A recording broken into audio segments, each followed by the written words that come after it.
పొద్దుతిరుగుడు పోలు మూడవ భాగం. రెండవ భాగంలో శివరాం, రంగా బ్రహ్మచారులు. శివరాం కోసం చిట్టి తర్వాత శివరాం తండ్రి విపరీతంగా పెళ్లి చేయడానికి ప్రయత్నిస్తూ ఉంటారు. అతనికి ఏ అమ్మాయి నచ్చదు, కానీ మువ్వ కొద్దిగా అతన్ని ఆకర్షిస్తుంది. కథ కొనసాగుతుంది. మువ్వలో సహనం క్షణక్షణానికి క్షీణిస్తోంది. నేనేం తప్పు చేశాను? నా మానాన నన్ను బ్రతకని. నేనెప్పుడు మీ మీద పడి తినలేదు. వస్తున్న ఏడుపు దిగమింగుకుంటూ అడిగింది. ఇక పడి తినవే, నీకెవరు పెడతాడు తిండి? బంగారం లాంటి సంబంధం చెడగొట్టావు. నిమ్మకు నీరెత్తినట్టు ఊరుకుంటావా? నీకేం బాధగా లేదు? నిలదీసింది. బాధగానే ఉంది, కానీ ఏం చెయ్యను? ఇప్పుడు నేనేం చేస్తే మావా పెళ్లి కొప్పుకుంటాడు? అడిగింది. నే ఒప్పిస్తా వాడిని, నువ్వు సరే అను చాలు అంది ఆశగా. ముందు పెళ్లి చెయ్యి చూద్దాం. నన్ను వెళ్ళి పని చూసుకొని నేను బజారు పనులు చేస్తా, నువ్వు ఇంటి పని చూడు అంటూ శనక్కాయల సంచి లాక్కుంది.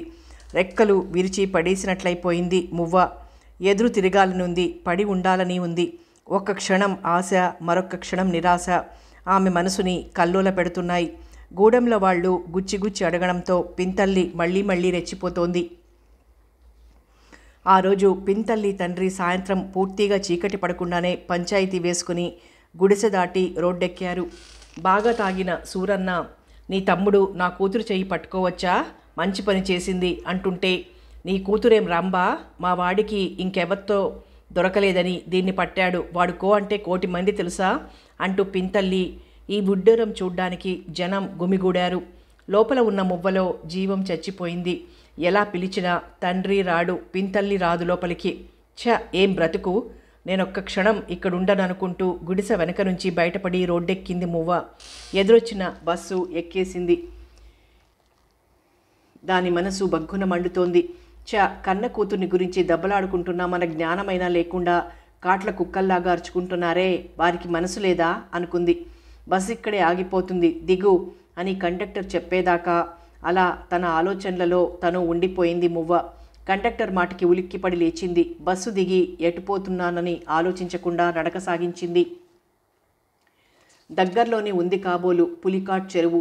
పక్షుల గోల వినిపిస్తోంది. గమ్యం లేకుండా నడుస్తున్న మువ్వ అలా పక్షుల అరుపులు వినిపిస్తున్న దిశగా గుడ్డిగా నడుస్తూ పోయింది.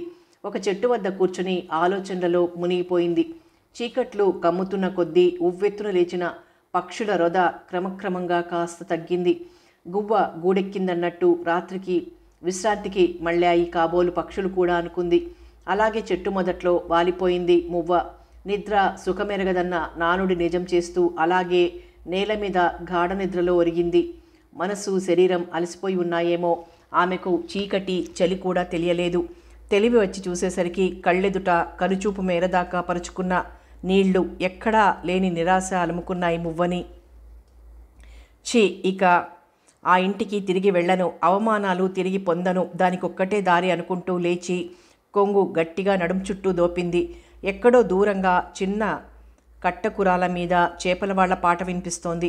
ఎవరైనా చూస్తే ఉరికినట్టు తెలుస్తుందని నెమ్మదిగా నీటిలోకి దిగింది.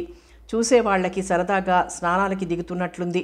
నీళ్ల మీద సూర్యుడు కళ్ళు చెదరగొడుతున్నాడు. ఆ క్షణంలో మువ్వకి పొద్దుతిరుగుడు పువ్వు జ్ఞాపకం వచ్చి చిన్న నవ్వు పెదవులపై వెలిసింది. కళ్ళల్లో సూర్యుణ్ణి, మనసులో సూర్యకాంతిని నింపుకుంటూ తల నీళ్లల్లోకి లాక్కుంది మువ్వ. క్షణంసేపు చిరు కెరటాలు వలయాల్లా లేచి అంచులకు పాకాయి. తెల్లారి లేస్తూనే మువ్వ కనబడలేదన్న వార్త గూడెమంతా పొక్కింది. నా కొంప ముంచింది, సవత్తల్లి పోరు పడలేక పారిపోయిందంటారు దేవుడా అంటూ రాగాలు ప్రారంభించింది పింతల్లి. 4-5 పెద్దల్ని వెంటబెట్టుకుని సూళ్లూరుపేట పోలీస్ స్టేషన్లో ఫిర్యాదు చేశాడు సూరన్న. ఏం జరిగింది అని అడిగితే రకరకాలుగా చెప్పాడు, కానీ అసలు కారణం చెప్పలేకపోయాడు. ఎలా ఉంటుందంటే కూడా వివరించలేకపోయాడు. ఫోటో ఉంటే తెచ్చి ఇవ్వమన్నారు. అందరి నోట ఒకటే మాట, వయసు పిల్ల, నువ్వు నీ పెళ్ళం తగులాడుకోవడమే కానీ దాని గొడవ పట్టించుకుంటే కదా. కొంపదీసి ఎవరితోనైనా లేచిపోలేదు కదా. చచ్చా, అది అలాంటిది కాదు అనగలిగాడే కానీ బామ్మర్ది కేసు చెప్పలేకపోయాడు సూరన్న. 2 పూటల చూసి వేరుశనక్కాయల ముసల్ది మువ్వని వెతుక్కుంటూ ఇంటికొచ్చింది. దానికి మువ్వ గురించి చిలవలు పలవలు చెప్తూ, చూడమ్మా నా పరువేలా తీసిందో, 4 నన్నాడిపోసుకుంటున్నారు అంటూ బుడిబుడి దీర్ఘాలు తీసింది. ముసలిది ఆలోచనలో పడింది. ఇదేమైపోయిందబ్బా, అంత గయ్యాళిది, మాటకి 10 మాటలైనా అనగలది. ఎటుపోయి ఉంటుంది ప్రశ్నించుకుంది. వెతకండమ్మా, అదే దొరుకుతుందని లేచింది. దొరకని దాని పని చెప్తాను. పింతల్లి పళ్ళు కొరికింది. బస్టాండ్ దగ్గర ప్రతి కండక్టర్కి ముసలిది చెప్పింది. అరే అదెటుపోయింది అని అందరూ అడిగేవాళ్లే. వింత, రోజు విసుక్కునే వాళ్ళంతా మువ్వ బేరం లేకపోవడంతో చిన్నబోయినట్టు ఉందనుకుంటున్నారు. వెంకటస్వామి ఊరెళ్ళి ఉత్తరం రాశాడు. చదవడం రాని భార్యాభర్తలిద్దరూ దాన్ని చదివించుకుని ఇంకా బాధపడిపోయారు. జరిగిన దానికి తను చాలా ఇదైపోయానని, మువ్వనేం అనుకోవద్దని, మళ్ళీ త్వరలోనే వచ్చి మనవు నిశ్చయం చేసుకుంటానని రాయటం చూసి ఉసూరు మంది పింతల్లి.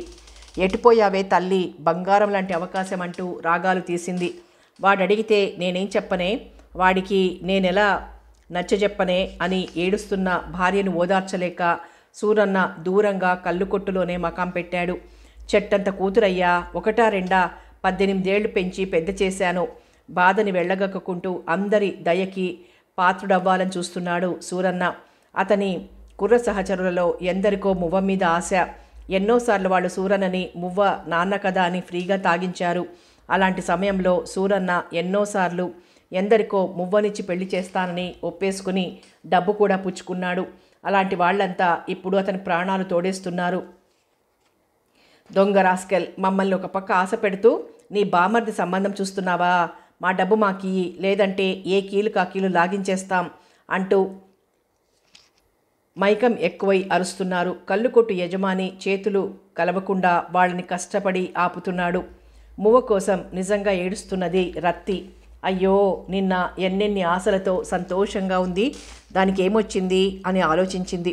ముసలమ్మ దగ్గర కూర్చుని కదలుగా మువ్వ తను చెప్పుకున్న కబుర్లన్నీ చెప్పింది. అది ఎటుపోయి ఉంటుంది ఏమో అవ్వా, దానికి మావని చేసుకోవడం ఇష్టమేనని చెప్పింది. ఎందుకు ఇలా చేసిందో ఆశ్చర్యంగా ఉంది. ఆ పోయేది నా దగ్గరికైనా వచ్చింది కాదేం, బాధగా అంది రత్తి. కొంప తీసి ప్రాణం తీసుకోదు కదా, భయంగా అనుమానంగా రత్తిని అడిగింది ముసల్ది. అలాంటి పిరికిది కాదు మువ్వ, ధైర్యంగా అంది రత్తి. ఏమోనే చెప్పలేం, మనసు ఒకప్పుడు ఎందుకు పిరికిదైపోతుందో ఎవ్వరూ చెప్పలేం. అనిపించి ఒక్క క్షణం కళ్ళు మూసుకుంటే ఏముందే, వేదాంత ధోరణిలో అంటున్న ముసల్దానికేసి భయంగా చూసింది రత్తి. అవ్వా, అదలా చేస్తుందంటే నాకు నమ్మకం కుదరడం లేదు.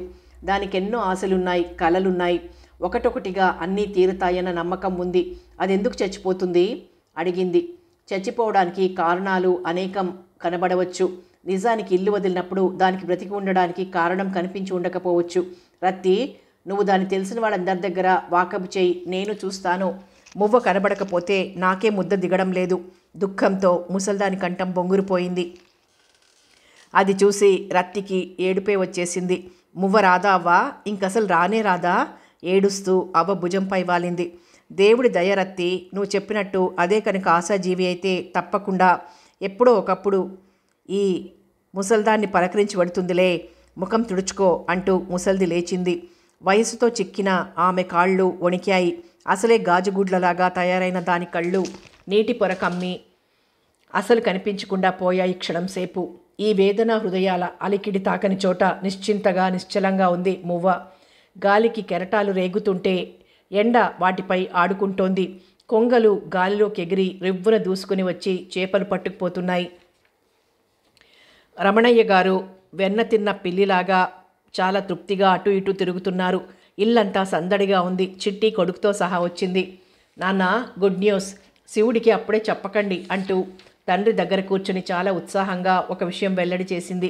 నాన్న, సాగరి కాస్త ఆల్ట్రా, కానీ మనిషి చాలా మంచిదేనని నా నమ్మకం. శివుడికి నచ్చదు, కానీ ఒప్పించాలి. అందుకే ఏం చేశానో తెలుసా? కుతూహలంగా తండ్రికి ఇంకా దగ్గరగా జరుగుతూ అడిగింది. వాడు తక్కువ వాడేం కాదు కదమ్మా. అమ్మాయి మంచిదైతే పెళ్ళయ్యాక భర్తకి కావలసినట్టు తనే మారుతుంది. నీకా నమ్మకం లేదా అడిగారు. సుందరికి నవ్వొచ్చింది. తండ్రి తనని మనసులో పెట్టుకుని అంటున్నాడని గ్రహించకపోలేదు. మారకపోతే మార్చుకుంటారు, దానికేం అంది నవ్వేస్తూ. ఏదేమైనా నువ్వు అమ్మాయిని పరీక్షగా చూస్తావు. ఆ అమ్మాయి మన ఇల్లు వాకిలి చూసినట్టుంటుందని ఇక్కడికి రమ్మన్నాను. నీతో పాటే ఉంటుంది కదా అని. అయితే ఈ విషయం శివుడికి చెప్పలేదు, ఏదో వంకన కనిపించకుండా పోతాడని. మంచి పని చేశావు. వీడి దాగుడు మూతలును. ఎన్నాళ్ళు జీవితం నుంచి తప్పించుకుని తిరుగుతాడు పిచ్చి సన్నాసి. జేబులోకి చుట్ట కోసం చేయి పెడుతూ ఉండడం చూసి ఆపండి నాన్న, మీరు చుట్టలు ఎక్కువ కాలుస్తున్నారు. చేపట్టుకుని ఆపింది సుందరి. ఏం చేయనమ్మా, ఏం తోచదు. ఎంతసేపు వీడి పెళ్లి ఆలోచనే. బుర్ర వేడెక్కిపోతోంది. ఇల్లు వాకిలి చూసుకునేందుకు ఎవరుండి మటుకు ఏం లాభం? నాన్న వాళ్ళున్నట్టుగా ఉండదు కదా. ఈ ఇంట్లో నా కోడలు తిరుగాడేదాకా నాకు నెమ్మది ఉండదే చిట్టి. ఈ పని నువ్వు సాధించలేకపోతే ఎవరూ సాధించలేరు. కూతురి భుజంపై చేయి వేసి నొక్కుతూ అన్నారు. నీకదేం బెంగ నాన్న? శివుడి పెళ్లికి ఆడపిల్ల పెళ్లిలాగా తొందరపడుతున్నావు. తిరిగినన్నాళ్ళు తిరగనియ్యి స్వేచ్ఛగా. ఏం పోయింది? నవ్వుతూనే అంది. వాడికేం పోదమ్మా, కాలం గడిచిన కొద్దీ పెళ్ళే కాదు, అయినా అదో మొక్కుబడికి చేసుకున్నట్టుగా తయారవుతుంది. ఇలా అన్నీ హాయిగా జరిగిపోతుంటే రేపు పెళ్ళెందుకని అడిగినా ఆశ్చర్యపడక్కర్లేదు. మొత్తానికి చుట్ట బయటికి తీస్తూ అన్నాడు. ఈసారి చేసుకుంటాడులే నాన్న, పద భోజనాలు చేద్దాం అంటూ లోపలికి దారి తీసింది. తను పెద్దగా చదువుకోకపోయినా పెద్దలు వదిలి వెళ్ళిన ఆస్తిని పాడు చేసుకోకుండా పేరు ప్రఖ్యాతులు పెంచుకుని వచ్చానని రమణయ్య గారికి మహాగర్వం. అలాంటి వారికి బుద్ధిమంతులే కాదు, చాలా తెలివైన పిల్లలు ఉండటం ఇంకా గర్వంగా ఉంది. అన్నీ ఉండి ఐదోతనం లేనట్టు, అన్నీ ఉండి కొడుక్కి పెళ్లి చేయలేను అనుకుంటారే గాని వాడో పట్టాన లొంగి రావడం లేదని చెప్పినా ఎవరూ నమ్మరని ఆయన గారి భయం. చిట్టి చెప్పింది అక్షరాల నిజం అని సాగరి కారు దిగుతుండగానే అనుకున్నాడు. సాగరి డ్రెస్ టు కిల్ అన్నట్టుగా వచ్చింది. అసలే అందంగా ఉండే ఆమె ప్రత్యేకించి వేసుకున్న డ్రెస్లో మరీ అందంగా ఉంది. సరోజ సాగరి అని నాకు బాగా తెలిసిన వాళ్ళమ్మాయి. తన కోసం గది సిద్ధం చేశాం కదూ, చూపెట్టు, తర్వాత ఏం కావాలో చూడంటూ సరోజతో ఎంతో ముద్దుగా చెప్పింది చిట్టి. అలాగే వదిన, నాతో మాట్లాడుతుందా ఆవిడ అడిగింది. మాట్లాడేది తెలుగే కానీ కాస్త జాగ్రత్తగా వినకపోతే అర్థం కాదు నవ్వేసింది చిట్టి. సాగరి గదికొచ్చింది. ఏదో పల్లెటూరు కొంపలాగా ఉంటుందని భయపడిపోయింది, కానీ సకల సదుపాయాలు ఉన్నాయి. నాకేదైనా కావలిస్తే పిలుస్తాలే, నువ్వు వెళ్ళు. బై నీ పేరు? సరోజ. ఆమె కేసి వింతగా చూస్తూ చెప్పింది సరోజ. నైస్ నేమ్ అంటూ తన పనిలో నిమగ్నమైపోయింది. నైస్ నేమ్ అంట అనుకుంటూ బయటకు వస్తున్న సరోజకి రంగా ఎదురై ఏమిటి ఇంగ్లీష్ మాట్లాడేస్తున్నావు అడిగాడు. సిగ్గుపడిపోతూనే ఆవిడ నన్ను నైస్ నేమ్ అన్నారు అంది. నిన్ను కాదు, నీ పేరు బాగుందంది సరోజ. జాగ్రత్త సుమా హెచ్చరించాడు. సరోజ కాస్త నోరు విప్పి మాట్లాడగలిగేది ఒక్క రంగా దగ్గరే. ఆమెకు అతన్ని చూస్తే శివరాంని చూసినట్టు జంకులేదు. మీరంతా ఎక్కడికో వెడతారటగా, నేను రాకూడదా ప్రాధేయపడుతున్నట్లు అడిగింది. ఎందుకు రాకూడదు? నువ్వు రాకపోతే కట్టిన చేపలు కాల్చి ఎవరు పెడతారు? సరోజ, ఉప్పు కారం కాస్త మసాలా ముద్ద తేవడం మర్చిపోకు. తెస్తాను. సుబ్బయ్య వంటకని అన్నీ సిద్ధం చేసేశాడు. ఇవి నేను విడిగా పట్టుకొస్తా.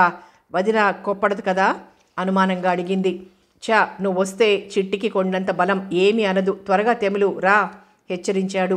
అనుకున్న ప్రకారం అంత మెట్ల మీదికి గుమిగూడేసరికి ఎండ బాగా వచ్చేసింది. మీరు సరదాగా ఎక్కడికైనా వెళ్ళాలంటే కూడా ఇంత ఆలస్యం అవుతుందా నవ్వుతూ అంటూ కారెక్కాడు శివరాం. శివరాంకి అసలు ఈ ప్లాన్ నచ్చలేదు. సాగరి దిగడంతోటే అతనికి ఒక రకమైన విసుగొచ్చేసింది. అందమైన బొమ్మతో ఎంతసేపు మాట్లాడగలం? కర్మ, ఈ పూటంతా చిలక పలుకులు పలుకుతూ మై చేప మై పక్షి అంటుంటే సంతోషం ప్రకటిస్తూ గడపాలి. కర్మ, రంగా దగ్గర విసుక్కున్నాడు. కానీ తీరా సాగరిని పలకరించడానికి వచ్చేసరికి కొత్త ముఖం తగుల్చుకున్నట్లు నవ్వేస్తూ welcome to our humble home అంటూ ఆప్యాయంగా చెయ్యందించాడు. అది చూసి రంగా కనబడకుండా పళ్ళు కొరికాడు. నా ఆటకం అంటూ. రంగా, నీ మేనర్స్ ఏమైపోయాయిరా? సామాన్ చూడు, సరోజ తెస్తోంది కేక వేశాడు. పర్వాలేదు, నేను ఎత్తగలను అని అంటున్నా వినిపించుకోకుండా ఆమె చేతిలోని బాస్కెట్ గట్రా అందుకుని కారు డిక్కీలోకి ఎక్కించాడు రంగా. సువిశాలంగా ఉన్న కారులో అంతా ఇరుక్కుని పట్టారు. బాబు శివరాం పక్కన చేరాడు. ఎలాగైనా ముందు సీటుకి సాగరిని పంపించాలని చూసింది సుందరి. కానీ కుర్రాడికి ఏం తెలుస్తాయి పెద్దవాళ్ల స్ట్రాటజీలు? నేను ఇక్కడే కూర్చుంటా, ఏం మావయ్యా అంటూ అమాయకంగా శివరాం ముఖంలోకి చూశాడు. నువ్వు కదలనక్కర్లేదోయ్, హాయిగా ఆడాళ్ళంతా వెనకే కూర్చుంటారు. ఓరగా చిట్టికేసి చూస్తూ నవ్వుతూ మేనల్లుడికి భరోసా ఇచ్చాడు శివరాం. సాగర్ ఏం మాట్లాడలేదు, కానీ ఆమె ముఖంలో అసంతృప్తి రేఖలు పరుచుకున్నాయి. వాటిని కాస్తైనా తొలగిద్దామని, పోనీ రంగాని ఇంకో కారు పట్టరామందామా అడిగింది చిట్టి ముందు సీట్లోనే కూర్చున్న రంగాని చూస్తూ. నోనో, సరదాగా కబుర్లు చెప్పుకుంటూ ప్రయాణం చేయడానికా పిక్నిక్? ఎవరి మా నాన్న వాళ్ళు పొలం అంటూ పోవడానికా? సాగరి, మీకు కష్టంగా లేదు కదా? ఉంటే చెప్పండి స్వీట్గా అడిగాడు. నోనో, బాగుంది, ఇబ్బందిగా ఏం లేదు అంది చిన్న లేసు రుమాలుతో నుదురొత్తుకుంటూ. సాగరి మాట పూర్తి అయ్యేలోపునే కారు ముందుకు దూసుకుపోయింది. జాగ్రత్త బాబు, మరీ ఆలస్యం చేయకుండా. ఇంకా రమణయ్య గారి సలహాలు సాగకుండానే కారు కనుమరుగైపోయింది. అన్నింటిలోనూ తొందరే. పార్వతమ్మ, అన్ని సర్దావా? పక్కనే నిలబడి చూస్తున్న ఆవిడని అడిగారు.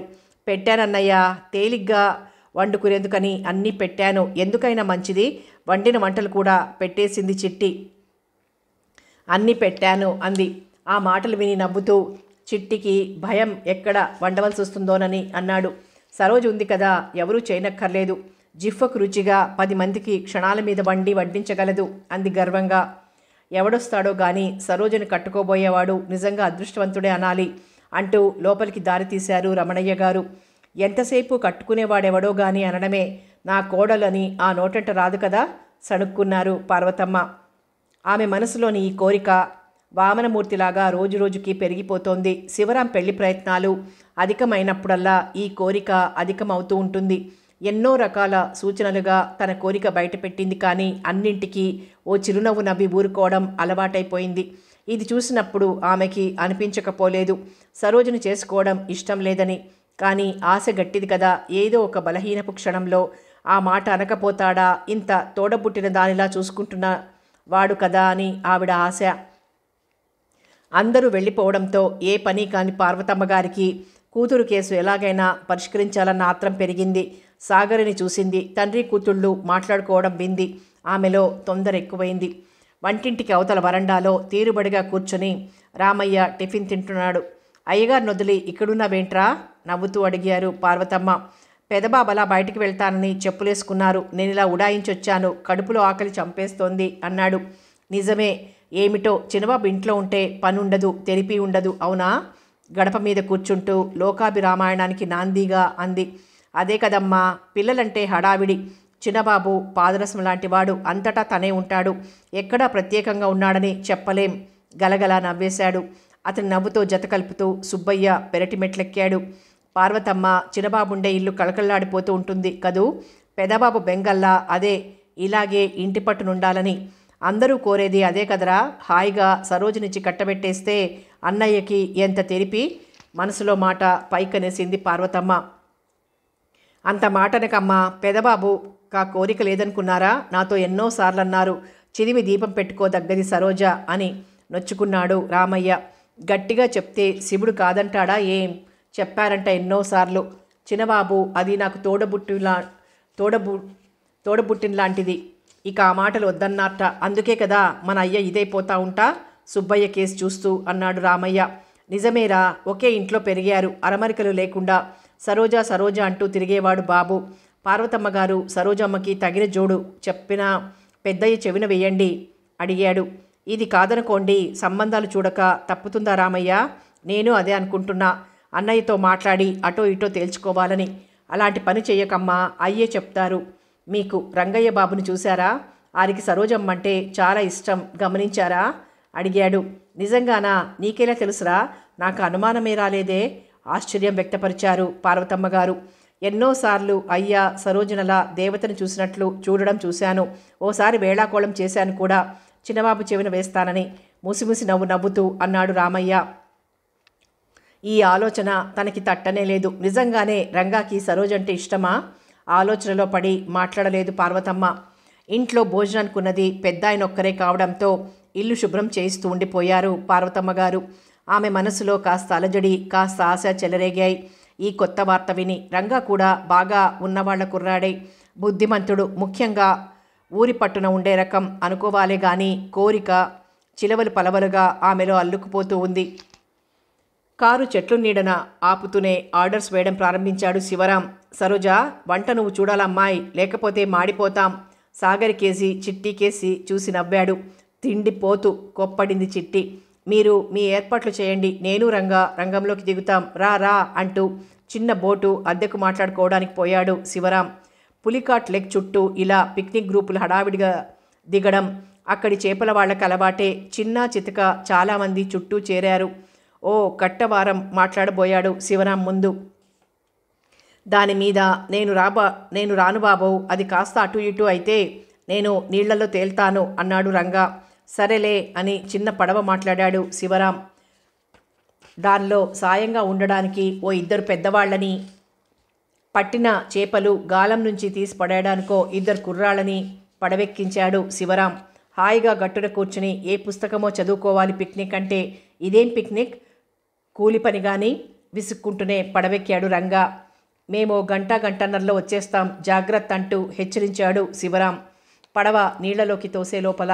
ఓ మహారాజా, అంతా సిద్ధం చేసి ఉంచుతాం, తమరు వచ్చి ఆరగిద్దురు గాని అరిచింది చిట్టి. దగ్గరలో చేతికందిన ఓ చిన్న రాయి తీసి శివరాం కేసి విసురుతూ, చూడు పొగరు, ఆడాళ్ళు అన్నీ అమర్చిపెట్టడానికే నని వీడి ఉద్దేశం. నవ్వుతూ సాగర్ కేసి చూసింది.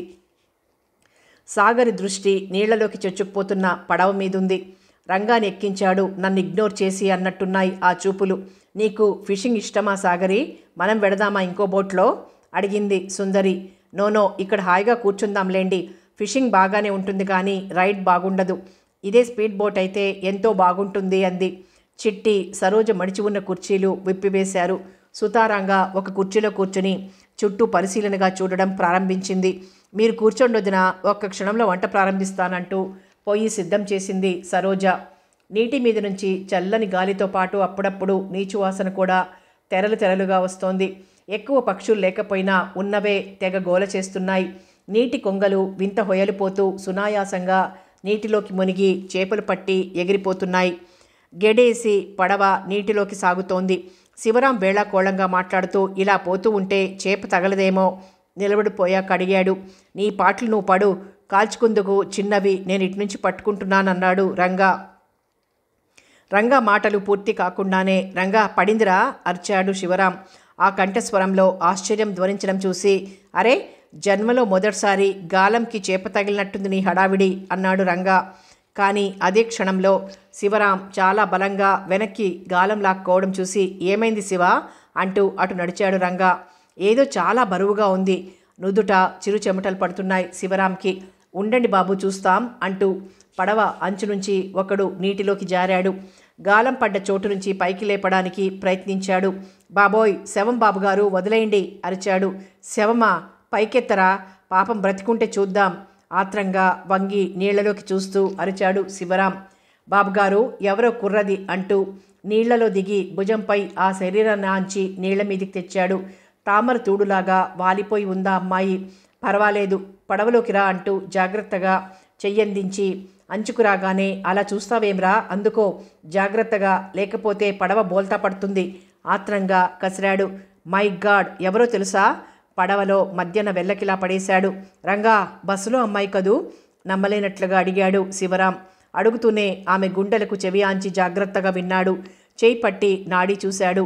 చాలాసేపై పడింది కాబోలు, చాలా ఫీబుల్గా ఉంది, కనీసం బ్రతికించే ప్రయత్నం చేద్దాం అంటూ రంగా జవాబు కోసం చూడకుండా శవంలా పడి ఉన్న మువ్వని బోర్లా తిప్పాడు. పడవలు అందరూ బిక్కమొహాలు వేశారు. శివరాం ఆగిపోయిన ఊపిరి అందుకునేలా చెయ్యాలని తనకు తెలిసిన ప్రయత్నాలన్నీ చేశాడు. వెన్నుపై చేయి వేసి నొక్కినప్పుడల్లా నోటి వెంట ముక్కు వెంట నీళ్లు బయటకొచ్చాయి. నీటి మీద గాలి చల్లగా ఉన్నా సూర్యుడు తీవ్రంగానే ఉన్నాడు. రిథమిక్గా నొక్కి వదిలివేస్తూ ఉండడంతో శివరాం ఒళ్లంతా చెమటలతో తడిసిపోయింది. ఓ గంటన్నర సేపు దాటిపోయింది. అయినా మువ్వలో చలనం లేదు. కానీ నాడి కాస్త పుంజుకుంది. గుండె కూడా కాస్త కొట్టుకోవడం ప్రారంభించింది. పడవగట్టుకు పోనీయండి రంగా, వేడిగా ఉంటే త్వరగా తెలివి రావచ్చు అన్నాడు శివరాం. అతని ఊపిరి ఆయాసపడుతున్నట్టు వస్తోంది. ముఖం చాలా సీరియస్గా మారిపోయింది. పడవ ఒడ్డుకు చేరేసరికి ఉత్సాహంగా పరిగెత్తొచ్చింది సరోజ. చాలా చేపలు పట్టారా అంటూ. కానీ దిగుతున్న వారి ముఖాలు చూసి ఒక్క అడుగు వెనక్కి వేసింది. భయంగా, ఏమైంది అడిగింది. ఎవరో చెరువులో మునిగిపోయారు కాబోలు, తీశాం అంటుండగానే చేపల వాళ్ల సహాయంతో మువ్వని పడవలోంచి బయటికి తెచ్చాడు శివరాం. అతని ముఖం చాలా గంభీరంగా ఉంది. సరోజ, జంబుకానా పరుగున సరోజ జంబుకానా పరిచింది. మువ్వని దానిపై పడుకోబెట్టించాడు. సరోజ అరికాళ్ళు అరిచేతులు బాగా వేడొచ్చేలా రుద్దాలి అంటూ ఐసు ముక్కల్లా అయిపోయిన ఆమె పాదాలందుకొని రబ్ చేయడం మొదలుపెట్టాడు. ఇంకో జంబుకానా తెచ్చి ఒళ్ళు బాగా కప్పింది సరోజ. తరువాత చేతులు రాయడం మొదలుపెట్టాడు. అదిగో కాస్త మూలిగినట్టుంది సంతోషంగా అంది సరోజ. విన్నావా నువ్వు అంటూ ఆమె ముఖం దగ్గరగా చెవి పెట్టాడు. ఊపిరి తీస్తోంది భారంగా, కానీ కళ్ళు తెరవలేదు. కాస్త బ్రాందీ పోస్తే రంగా సూచించాడు.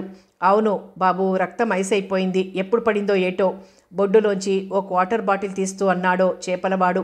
గ్లాస్లో వేడి నీళ్ళు పట్రా అంటూ బాటిల్ తెరిచాడు శివరాం. కాస్త బ్రాందీ వేడి నీళ్లల్లో పోసి బలవంతాన నోరు తెరిచిపోశాడు. కాస్త పైకి పోయినా కాస్త లోపలికి వెళ్ళింది. ఉక్కిరి బిక్కిరైనట్లు ఇబ్బంది పడింది. మూలుగు గట్టిగా వినిపించింది ఈసారి.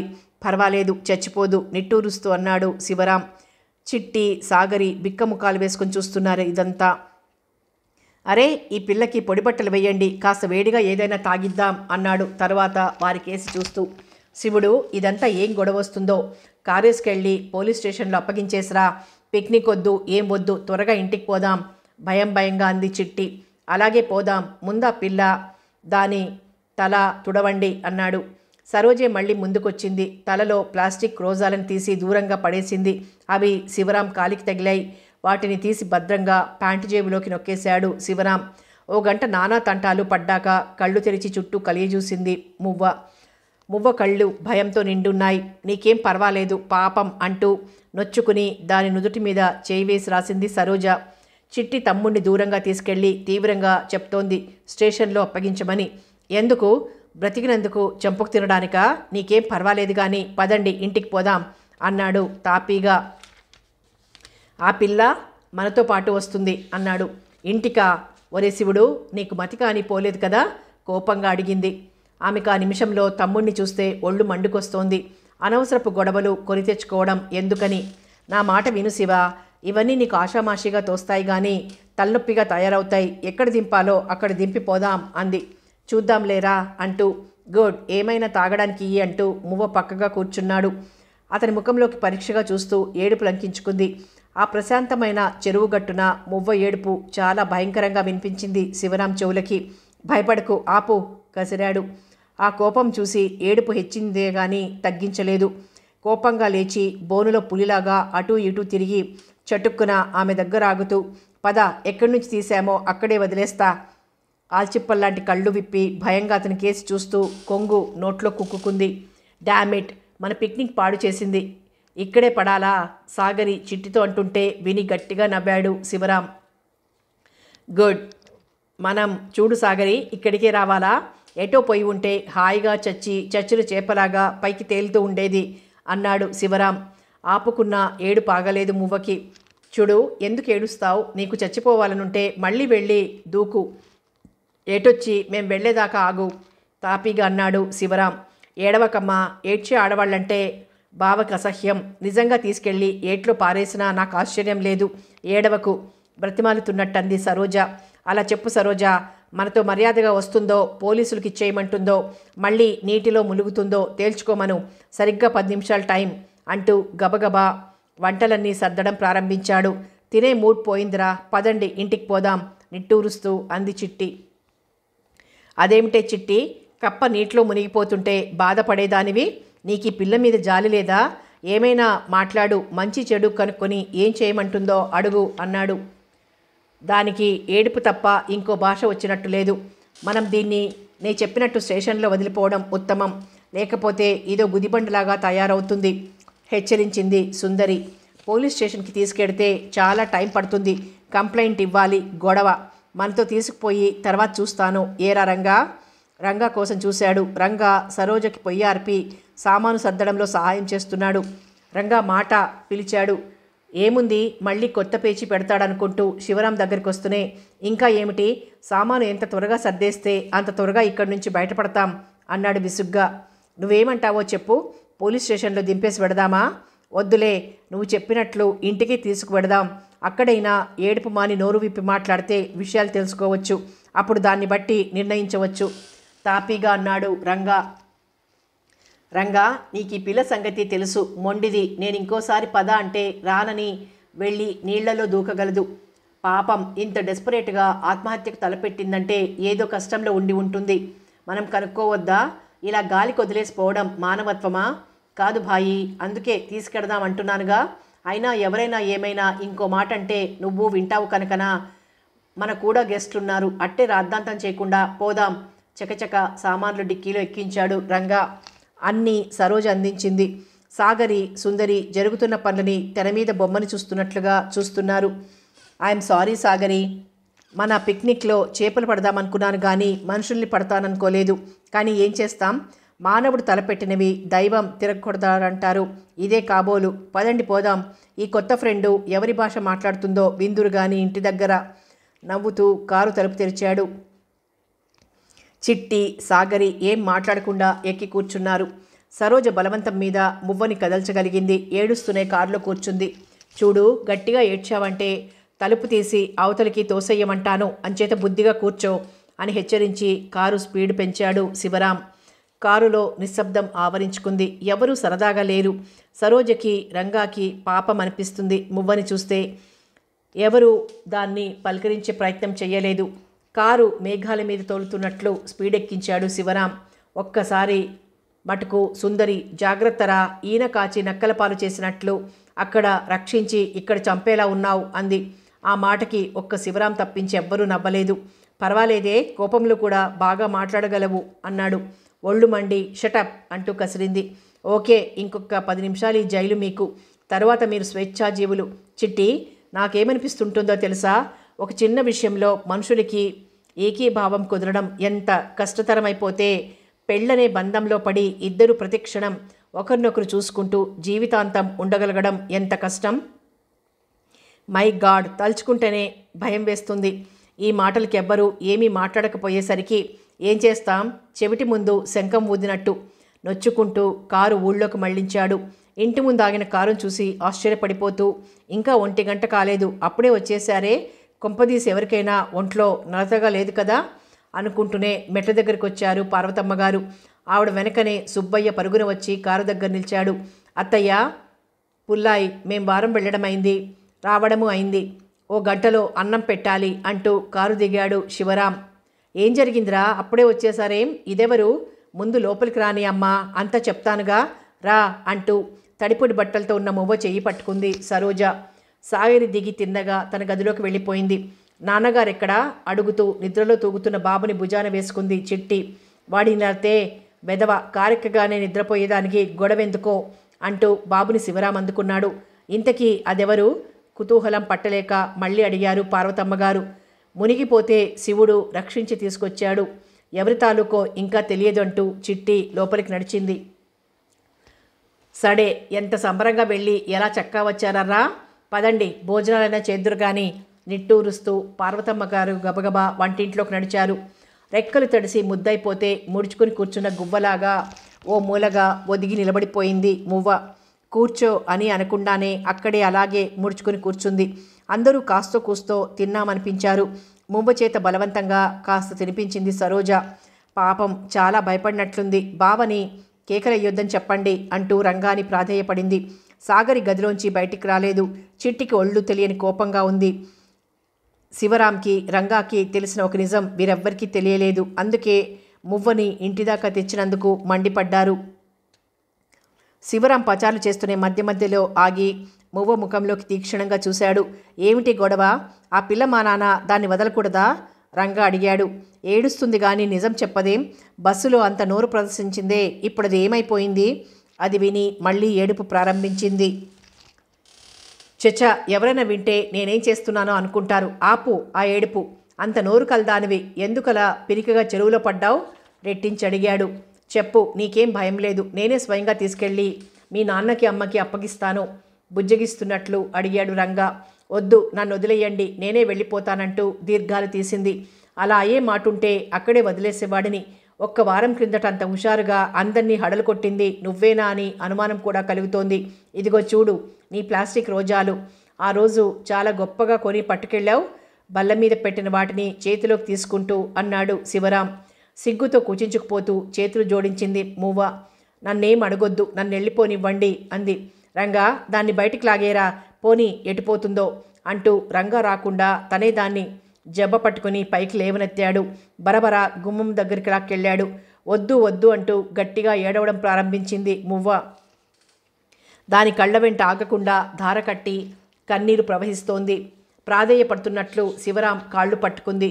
క్షణం స్తంభించిపోయాడు శివరాం. ఆ పిల్లేనా ఈ పిల్ల అన్న ఊహ పదే పదే కలుగుతోంది అతనిలో. నీకేం భయం లేదు, నీ ఇష్టం వచ్చిన చోటికి నిన్ను తీసుకెళ్లి దింపే పూచి నాది.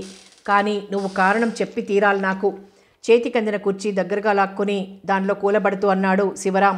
వస్తున్న దుఃఖాన్ని మింగుకుంటూ మువ్వ జరిగింది అతుకుల బొంతలాగా చెప్పింది. చివరికి సారాంశం విని విరగబడి నవ్వడం ప్రారంభించాడు శివరాం. అది చూసి ముఖం చేతుల్లో దాచుకొని ఏడవడం ప్రారంభించింది మువ్వ. స్టాప్ ఇట్ శివ, ఏమిటి ధోరణి? హృదయం లేని మనిషిలాగా నిన్నెవడో పెళ్లి చేసుకోనన్నాడని చేద్దామనుకున్నావా? దీనిలో ఏమైనా అర్థం ఉందా అడిగాడు. నన్నెవరు చేసుకుంటారు? సూటిగా ఎదురు ప్రశ్న వేసింది మువ్వ. ఏడవకుండానే దాని కళ్ళ వెంట నీరు కారుతోంది. ఆ ప్రశ్నకి తక్షణం జవాబు దొరకలేదు శివరాంకి.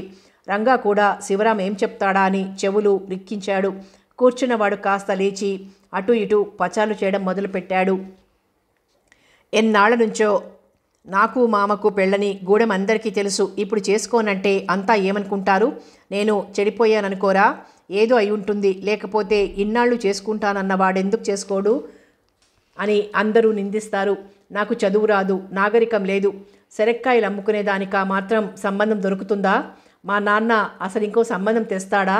తేడు, నన్ను చంపేస్తాడు. మళ్ళీ దుఃఖం కట్టలు తెంచుకుని వచ్చింది మువ్వకి.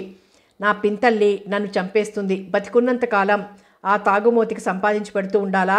ఎవడి దగ్గర పడితే వాడి దగ్గర డబ్బుచ్చుకొని నన్నిచ్చి కట్టబెడతానంటాడు. నేనే వెళ్ళిపోతాను. నన్ను వాళ్ళెందుకు చచ్చిపోనివ్వలేదు? ఏడుస్తూనే ప్రశ్నల వర్షం కురిపిస్తోంది. కనురెప్పలార్పకుండా మువ్వ ముఖంలోకి చూస్తూ నిలబడ్డాడు శివరాం. ఉలుకు పలుకు లేకుండా మూగ మొద్దులా ఏడ్చిన మువ్వేనా అనుకుని నవ్వుకున్నాడు. మీకేం, మీరు గొప్పవాళ్ళు, మీకు ఇలాంటివి సరదాగా ఉంటాయి. మాకివి బతుకు సమస్యలు. దాని వాదన బలంగానే ఉంది, కానీ అది మాట్లాడే తీరు చాలా భరింపరానిదిగా ఉంది శివరాంకి. భాషని అది నిలువున హత్య చేస్తున్నట్లు గిలగిల్లాడిపోయాడు. శివరాంని పరీక్షగా చూస్తున్న రంగాకి ఓ చక్కని ఆలోచన వచ్చింది. ఒక్కసారి తల విదిలించి, నీకు పెళ్ళెందుకు కాదు, అదే అవుతుంది అన్నాడు. ఎలా? నాకేం వచ్చునని? మావే వద్దన్నాక ఏడవబోయి శివరాం ముఖం చూసి ఆగిపోయింది. శివరాం, దీన్ని మార్చడం మన తరం కాదు, వదిలేయి అన్నాడు కుతూహలంగా శివరాం కేసు చూస్తూ. దేన్ని మార్చడం అడిగాడు. మువ్వని. ఇది మనిషిగా మారాలంటే మన తరం కాదు, ఆ పుట్టించిన బ్రహ్మతరం కాదనిపిస్తుంది. దాని రూపురేఖలు చూడు, మాట్లాడే తీరు చూడు. దీన్ని సభ్య ప్రపంచంలో మనిషిని చేయడం మన తరం కాదు అన్నాడు రంగా. కాదన్నది అవుననే పంతం శివరాంది. ఎవరైనా సాధ్యం కాదంటే అది సాధ్యమేనని చేసి చూపెట్టేదాకా నిద్రపోడు. ఛాలెంజ్లంటే ప్రాణం అతనికి. అందుకే రెచ్చగొట్టాడు రంగా. రంగా, నిజంగా మువ్వని మార్చలేం అని నీ నమ్మకమా? నమ్మకం కాదు, నగ్న సత్యంరా బాబు. మనిషి మారడానికి కాస్తైన అవకాశం ప్రారంభంలో ఆశాజనకంగా కనిపించాలి. దీన్ని మొదట చూసినప్పుడే నేను అనుకున్నాను దీని జాతి వేరని. ఇప్పుడు ఇంకా నిరూపించింది. కారు తాళాలివ్వు, ఎక్కడ దింపమంటే అక్కడ దింపేసి చక్కా వస్తా, హాయిగా మన పని చేసుకోవచ్చు అంటూ చేయి చాపాడు. కొంచెంసేపు మౌనంగా పచాలు చేశాడు శివరాం. ఎలాంటి ఛాలెంజీ రావుడు కూడా మువ్వనో ఛాలెంజ్గా ఒప్పుకోలేడు. శివ, లీవ్ హర్ అన్నాడు. నో, బుల్లెట్ లాగా అన్నాడు శివరాం. నో ఏమిటి? నో, నేను నీతో ఒప్పుకోను. నువ్వు బెట్ కడతావా? దేనికి బాబు? మువ్వని నాగరికంగా తయారు చేయగలనని 10 పైసలు కట్టినా నష్టపోతావు. ఓ జన్మకాలం టైం ఇచ్చినా చాలదు ధీమాగా అన్నాడు రంగా. నో, 6 నెలలు టైం ఇవ్వు. మువ్వని ఎవ్వరూ గుర్తించలేని విధంగా మార్చేస్తాను. అంతెందుకు, సాగరి కూడా బలాదూర్ అనిపించేలా చేస్తాను. ఉత్సాహంతో శివరాం కళ్ళు మిలమిలలాడుతున్నాయి. బెట్టొద్దురా బాబు, ముందు పీడ వదల్చుకో. చిట్టి ఈసరికి నాన్నగారికి అన్నీ చెప్పేసే ఉంటుంది. ఆయన విరుచుకుపడతాడు హెచ్చరించాడు. నాన్నకి నే చెప్తాను, కానీ నువ్వు చెప్పు. పందెం లేకపోతే ఛాలెంజ్లో థ్రిల్ ఉండదు. నీ ఇష్టం. నువ్వే గౌరవించేలా మువ్వని తయారు చేస్తాను. నువ్వు 6 నెలల తర్వాత ఆమెను పెళ్ళాడతావా? నేనా? పెళ్ళా? భయంగా అడిగాడు. అవును. ఏం? నాగరికంగా సభ్య సమాజంలో మనిషిలాగా మువ్వని తయారు చేస్తే పెళ్ళాడడానికి నీకెందుకు అభ్యంతరం? నిలదీశాడు. ఏం మాట్లాడుకుంటున్నారో అర్థం కానట్టు చెవులు అప్పగించి వింటోంది మువ్వ. పెళ్లి మాట విని లేచింది. నువ్వో సంగతి మర్చిపోకు శివ, మువ్వ మనిషి, పదార్థం కాదు. ఆమెకో మనసు ఉంటుంది, దానికి ఆలోచనలుంటాయి, ఆశలుంటాయి. అది నిప్పు లాంటిది. దాంతో చెలగాటమాడడం మంచిది కాదు. అదిగో మాట దాటేస్తున్నావు. ఛాలెంజీ అంటే ఛాలెంజీ. 6 నెలలు చూస్తావుగా, అప్పుడు చెప్పు. అప్పుడైనా మువ్వ ఇష్టమను. ఓకే. చాలా ఉత్సాహంగా మువ్వ కూర్చున్న వైపుకేసి తిరిగాడు. అక్కడ మువ్వ లేదు. మువ్వా కేక వేశాడు. మువ్వ అక్కడి నుంచి వెళ్ళి సరోజ వెనక చేరింది. ఆమెను అడిగి తన బట్టలు తెచ్చి తలుపు చాటుకు వెళ్ళి వేసేసుకుంది. నే వెళ్ళిపోతానంటూ గడప దాటింది. మువ్వ గట్టిగా కేకేసి జబ్బ పట్టి వెనక్కి లాగాడు. నన్ను పోనివ్వండి, వెళ్ళిపోనివ్వండి అంటూ ఏడవడం ప్రారంభించింది. మాటకి ముందు ఊ ఊ అంటూ ఏడుపు. పైత్యం ప్రకోపించిన పావురంలాగా. ఏమిటా గోల? అలాంటి చప్పులు చేస్తూ ఏడిస్తే అసహ్యంగా లేదు? అలా ఏడ్చేవాళ్ళని మనుషులు అనడానికి అయినా లేదు తెలుసా? కష్టపడి రక్షించినందుక అలా దొంగలా పారిపోతున్నావు? కసిరినట్టు అడిగాడు. నన్ను ఏమనాలో తెలియక మాటలు తడబడిపోయాయి మువ్వకి. నోరెత్తడానికి భయం వేసింది. ఇలాగే ఉంటే నువ్వెక్కడ ఉన్నావో ఆ మురికి కూపంలోనే ఉంటావు. నీ మావే కాదు, ఏ మొగాడు నిన్ను కన్నెత్తి చూడడు. నేనేమన్నానని పారిపోదామని చూశావు? ఒక 6 నెలల్లో నిన్ను మార్చేస్తాను. నీ మావే కాదు, కోరుకోదగ్గ ప్రతి మగవాడు నీ కాళ్ళ మీద పడేలా చేస్తాను. నా మాటలో నమ్మకం లేదా? అడిగాడు. తలెత్తి అతని ముఖంలోకి చూసింది మువ్వ. అవును, నీకు నాగరికత లేదని నిన్ను కాదన్న మీ వెంకటస్వామి నీ చుట్టూ తిరిగేలా చేస్తాను. నిన్ను పెళ్లి చేసుకోమని బ్రతిమాలేలా చేస్తాను. సరేనా? మరి సార్తో నసిగింది. ఏ సార్తో అని జ్ఞాపకం వచ్చి ఉట్టినే బెట్ కట్టాను. వాడు నిన్ను చేసుకుంటాననలేదు కానీ ఒక 6 నెలలు ఓపిక పట్టు, నువ్వెవరో నీకే తెలియదు గర్వంగా అన్నాడు శివరాం. రంగా దగ్గరగా వస్తూ ఆ తర్వాత అడిగాడు. 6 నెలల్లో మార్చడం నా ఛాలెంజీ. తర్వాత తనిష్టం. వెంకటస్వామిని పెళ్లాడమను, వేరుశనక్కాయలు అమ్ముకోమను, నాకు అనవసరం. రంగా శివరాం కేసి ఆశ్చర్యంగా చూస్తూ గట్టిగా ఇంగ్లీష్లో వాదించడం ప్రారంభించాడు. 6 నెలల్లో నాగరికురాలై తిరిగి ఆ పాత జీవితానికి వెళ్ళలేకపోతే మువ్వగతి ఏమైపోతుందో ఆలోచించావా? జీవం ఉన్న వాటితోనా నీ ప్రయోగాలు? ప్లీజ్ దయచేసి ఆమెని మర్యాదగా పంపించేసివా? నేనేదో సరదా కన్నాను ప్రాధాయపడ్డాడు. సరదాకి కూడా నన్ను ఛాలెంజ్ చేస్తే నేను సహించలేను. నీకు తెలుసుగా. ఈమెను మార్చడం ఖాయం. తర్వాత విషయం తర్వాత చూద్దాం. రంగా మారు మాట్లాడకుండా లోపలికి చక్కా పోయాడు.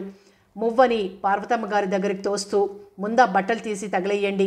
మరి దానికి బట్టలు? తన చెవుల్ని నమ్మలేనట్టుగా అడిగారు పార్వతమ్మ గారు.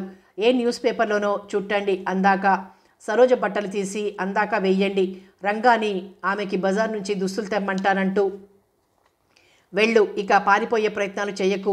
బుద్ధిగా మారే ప్రయత్నం చెయ్యి. అది నీ బాగు కోసమే అన్నాడు. ఏడుస్తూ పార్వతమ్మ వెనక నడిచింది మువ్వ. తర్వాత ఓ 2 గంటల సేపు యుద్ధమే చేశారు. దానికి తలరుద్ది తరతరాల మురికి బయటికి నెట్టారు. శుభ్రం అలవాట్లేని దానికి సబ్బు, వేడి నీళ్లు అన్నీ శిక్షగా తోచాయి. హాయిగా ఏ కాలవలోనో నీళ్ళోసుకొని దాని మాట ఆగేలోగా సరోజ ఓ చెంబుడు నీళ్లు దాని నెత్తిన పోసింది. తలారబెట్టి దువ్వి సరోజ పరికిణి వల్లెవాటు వేసుకుని బయటకొచ్చిన మువ్వ నిజంగానే కడిగిన ముత్యంలాగా ఉంది. ఇదిగోరా, ఏం చేయాలో చెప్పు అంటూ శివరాం గది ముందు దాన్ని నిలబెట్టారు. గదిలోంచి తన కంఠస్వరం వినిపించడం విని నేనుండను, నన్ను ఎలా ఏడిపిస్తున్నారో అంటూ ఏడుపు లంకించుకుంది మళ్ళీ. అబ్బా అంటూ తల పట్టుకున్నాడు శివరాం టేప్ ఆపేస్తూ. కథ కొనసాగుతుంది.